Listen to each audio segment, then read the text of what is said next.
Thank you, Mr. Francis. It's been a pleasure to be here again and discuss this issue that plagues our country, Nigeria.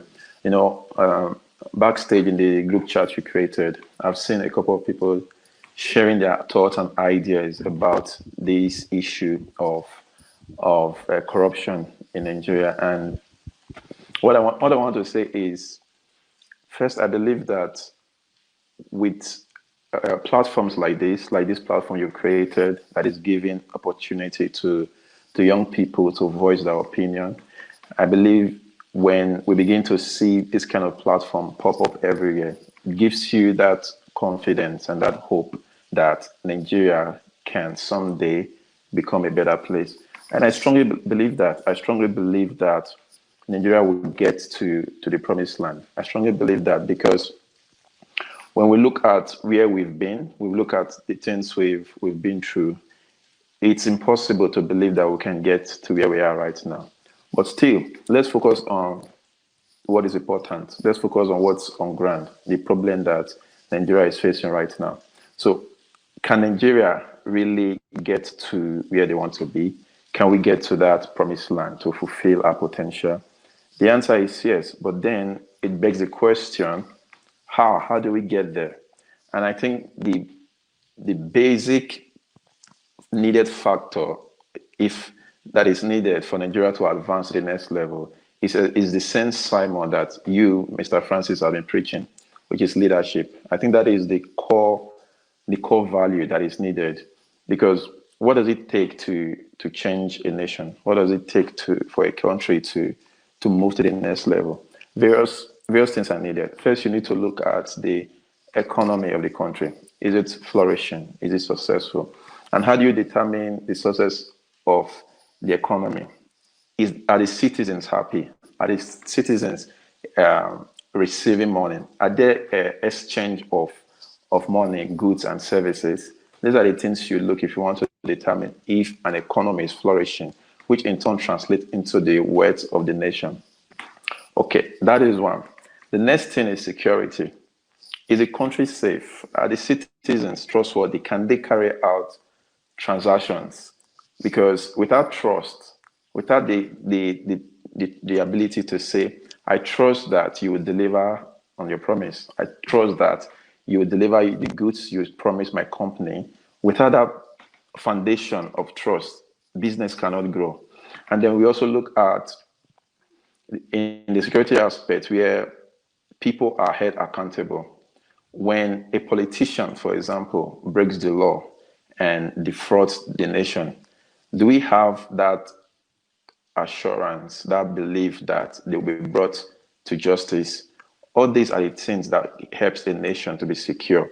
People knowing that they will be held accountable, people knowing that they will be held responsible for their actions. The next thing I think makes a country successful is its international relationship with other countries, how it carries out business with other countries, its imports and its exports. These are the areas that helps a country progress to the next level. But then, how do we achieve this? It starts from up there. It starts with the right leader, with the right leadership quality. So in order for us to get there, we need to be able to have leaders who are accountable, leaders who are willing to do the work, as well as leaders who have the technical know-how of how to run a country. And that brings us down to what is a leader? How can one become a leader of quality? It starts with education. And this is the area where I think we need to invest more time into building our nation. Nigeria is where it is today, and Africa as a whole, we are where we are today because of our educational sector. I believe that poverty itself is not a happening. It is not an event. It is not something that just happens. Poverty is a way of thinking. It's a lifestyle. The results of decisions that have been made. So in order to reduce poverty, we must increase education. We must begin to adopt new ways of thinking, new ways of doing things, begin to set up industries. And it all starts with changing our educational sector.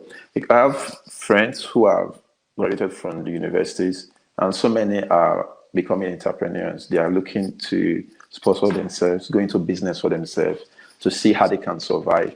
And when you look at this rhetoric along across the country, you see that to some degree, even our educational sector has become obsolete. Our education are training students to be professionals of courses that are no longer in vogue, to be graduates of professions that we do not have the infrastructure available for them to work, and that shows how poor our educational sector has been. So, for any country to begin to think to grow, to think to develop, they must have that educational foundation first, and it all starts with having good leaders. So, what is a leader, and how can one become a good leader? First, leadership is simply having the ability to lead yourself or a group of people. The word itself, leadership, is self-explanatory because in it you have lead. A leader is someone who leads people.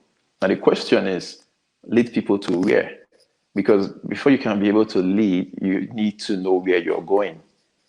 And then secondly, it's one thing to know where you're going. You must have the rhetorical skills to be able to communicate that dream to the people. You must be able to have verbal power, persuasive ability to communicate to people that, okay, here is where you are. Here is where you can be. And I'm ready to take you there. That is a skill that doesn't come natural. And that is something that for anyone who wishes to be a leader, who wishes to lead an organization or a country someday, to make a difference in their world, it is something that you have to work on yourself. You have to develop yourself. You have to take the time to study, burn the midnight oil. And it's a gradual process. But as long as you know what you want, you know where you're going, you can do it. So the next thing about leadership is there are different areas of leadership. A leader is someone who not only know how to communicate the dream, a leader must also be someone who is intellectually astute, which means to be able to persuade people of a vision that you have is one thing. Now, the position you are about to occupy, you need to know the job. You need to know what it is you want to do. How do you get to do it? Let's say, okay, for example, you are the president. You become the president of the Federal Republic of Nigeria. Now, what does it take to rule a nation? That's a tough question. Do you understand politics? Do you understand how a government is run? Do you understand the coordination between the central bank and the central government? Do you understand how an economy can be made to be successful? So these are the things that if you're having the dream to become a president, to become a leader, you must have the intellectual understanding. It is not just having the passion and the ambition to want to lead. You must have a deep understanding of your office. You don't need to know everything. You don't need to know how a market is formed or how legislatures are passed, but you need to understand the basic mechanics, how they function. You need to understand what policies are and how they can be corrected or amended. So the next thing that a leader should know is a leader should not only have rhetorical skills, the ability to persuade, have an intellectual understanding of the job. Thirdly, a leader must be someone who is morally upright, because you are not just leading a mechanical part, because from afar, that's how it seems like you are You're looking into the nation. You're seeing the different structure of government. You're seeing the economy. You're seeing policies. You're seeing the House of Senate. It's more than that. You need to have the moral uprightness to understand that every decision made affects the life of the citizens. You need to come to an understanding that you are not just leading one person, you're leading a group of people that have differing beliefs from you. Okay, you're the president. How are you going to handle people who does not share the same religious faith as you? So you're a Christian or a Muslim. You're going to be leading everybody who comes from different religious background, Muslim and non-Muslim, Christians and unbelievers. The same thing goes with, let's say, the gay people. How do you handle them? To be a president is not just to have the ability to rule over certain people. You need to be morally upright. You need to be ethical. These are the things that comes with personal development and growth. These are necessary. It is what makes a leader a good leader. We take Obama, for example. I've spoken with so many people and I've realized that a lot of Nigerians, Christians, do not like Obama. And we got talking and realized that they made it clear why they don't like Obama. Because he supports the gay community, he legalized gay.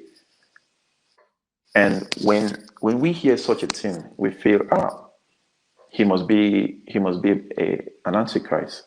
He must be a non-believer. But the truth is, it's not that easy. The fact that you're a president or a leader and you're a Christian at that, it does not give you the right to override somebody else's right, somebody else's freedom of choice to live freely. So we need to have an understanding of what it takes to lead. Because when you lead, you're leading people from across the spectrum, that you share difference in beliefs, religious belief, you share different opinion in policies, you share different opinion in abortion. Say, for example, pro-life or pro-gay. Do you support abortion or do you not? How do you handle these things? So you need to be intellectually astute. At the same time, you need to be someone who is morally upright, who is able to judge a situation objectively and not just focus on your own biases. And so these are the things that it takes to become a good leader, and these are the things that it takes to lead a nation. So I believe that Nigeria, we are getting to that point. And I want to round up with this point that I do not believe that the change we want to see in Nigeria, in Africa, would come once we get a new leader, and it will make everything go away. I don't think that, but I think that the first good leader will get in office, I think he's going to make a very big impact, and he's going to lay like the groundwork for other leaders to follow, a foundation for others to follow. So I hope that with these few ideas that I've been able to pass something to young Nigerians out there who wish to have the dream to someday lead their nation, to someday make a difference in that country, Nigeria. So I hope I see somebody out there tomorrow who would be campaigning and making a difference with the gifts that God has blessed them with. So thank you.